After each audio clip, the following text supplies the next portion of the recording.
So I was chatting with my team the other day and we saw an opportunity for me to sit down and have a bit of a Q&A with my producer Andrew as I raised a couple of questions around what I would deem that my audience might like to hear from an interior design perspective.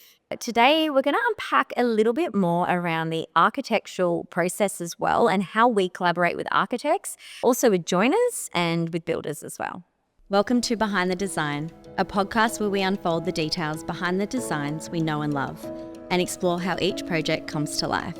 I am Camilla, owner of Unfolded, an interior design and styling studio. In this podcast series, we dive into the details with our industry experts, covering topics such as the creative process, latest design trends, and how we, as an industry, work together to meet the brief and overcome challenges.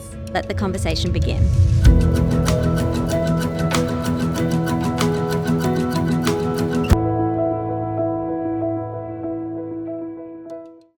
All right, question one. We're going to start with architects. How do you collaborate with architects and what does that process look like? Yep. So typically the client has engaged with the architect to either work on an alts and additions, which is alterations and additions, more of a renovation, or a new build, which is concrete slab up or, block of land all the way to completion. The architect will complete all of the architectural plans, hence why they're called architectural plans. So layman's terms. Now, one thing I think a client or a potential client or just the average public may think the architectural plans include all of the interior design. To a point, they do. However, if you think about an architect, they are there to do the architecture, which is mainly external and structural. Then the interior designer is for the interior design. So it's quite self-explanatory. So essentially what we like to do is the architect will call us, we will have a meeting with the client, we will unpack the entire interior layout, all the way down to how the cupboards function in the bedrooms, bathroom, all the set outs as well. So typically you'll notice in an architectural plan, the bathrooms have been put in, but they may not be the best way that you deem to use that bathroom or the best purpose for your ensuite or however it might be. You may want a bath, they may have not put that in yet. So that's where we sit down and we really, really unpack all of that interior design down to the finest details and work on the functionality of the space. All right, moving into the builder. What does that collaboration look like between you and the builder? So the interior designer builder relationship is super important, as is the architect and interior designer relationship. Typically, the builder has been engaged with either from the client or from the architect. If not, we are happy to do that.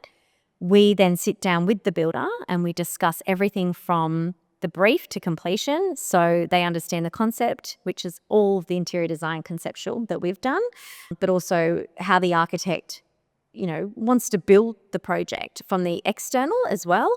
And then on top of that, the budget. And so then the builder and sometimes the client may say, hey, I want to tender this out, which means it goes to 2 or 3 builders and they bring a price back. So that's called your tender.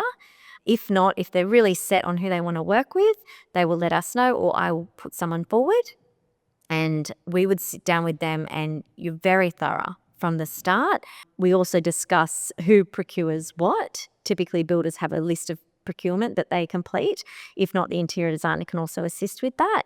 In the middle of all of that, there's the scheduling, which is the design development phase. Now, that's where the builder will take everything that we've built with the architect and with the client, and they will cost the project based on that. So that's all of your tiles, your fittings, flooring, fixtures, wall paint, everything. That's how they get to the price that they get to. So then where does the joiner come in? Joinery, yes. So pending budget, typically you want the joiner to be focused on areas where you may deem investment areas. So it could be a really beautiful TV cabinet around your fireplace that has a specific size for certain storage. Or it could be, obviously, your kitchen joinery is vital. Bathroom cabinetry, robes in the bedrooms, all of those areas that are essentially built-in joinery, that's where your joiner comes in. And so you want to have a really, really good joiner. And it can either be sourced through the architect, interior designer, or builder, but they will come in to the job once it's been costed with the builder as well. And they will look at all of the drawings that the architect and interior designer have prepared. and those become shop drawings with the joiner, and then they are also costed. So then the client can say, yes, that's within budget, or no, I want to go back and revise certain areas or certain finishes which may bring things down in cost. How do you make sure that a home and space both looks amazing and is super practical for the client? Yeah, I would say that initial consultation and conversation with the client is so important, because that's where we really unpack where are your investment areas, and not just financially. I mean, where do you spend the most time? So once we understand that, we can build that layout to suit a really, really beautiful interior design layout for the client. So it's not yet beautiful, let's call it. Let's call it really functional at that point. And once that is all approved and they have all the confidence in that space being exactly how it's going to function and practical use, and again, those investment areas, we've spent a little bit more time on those just to make sure they're really a good fit. Then from there, as you build it up, that's where you make it aesthetically pleasing, let's call it. You make it beautiful with, gorgeous veneers, or you make the carpet extra plush, or you might work a little bit extra on some joinery in certain areas because, you know that that's where all the storage needs to go. So you make it beautiful in that next phase by using lighting, finishes, color, and palette. So what do you believe that an architect or a builder or a joiner needs to know about creating a beautiful space from your perspective or from the lens of an interior designer? I think collaboration is a big one, because every time things haven't gone well, in my experience, and not to say the project didn't evolve beautifully, but things could have gone a bit smoother, was when communication was lapsed. So, emails weren't attended to and things got missed. And so what I find is when you take that real team approach, and when everyone feels understood and heard, the client will get the best result, because everyone understands that not only does it take the full team, but that we're all in our own lanes and that we all need to trust each other, and just keep having those conversations. I once was told, you can never give the client too much information. And if others are with me on that, architects, builders, joiners, and if we can all make sure that the client understands absolutely everything, and when it comes to budget, when it comes to design, everything, they're the ones that are paying. They're also the ones that are going to live in this space, and it could be for 20, 30 years. So they're investing in us as a team to collaborate well to bring that result for them.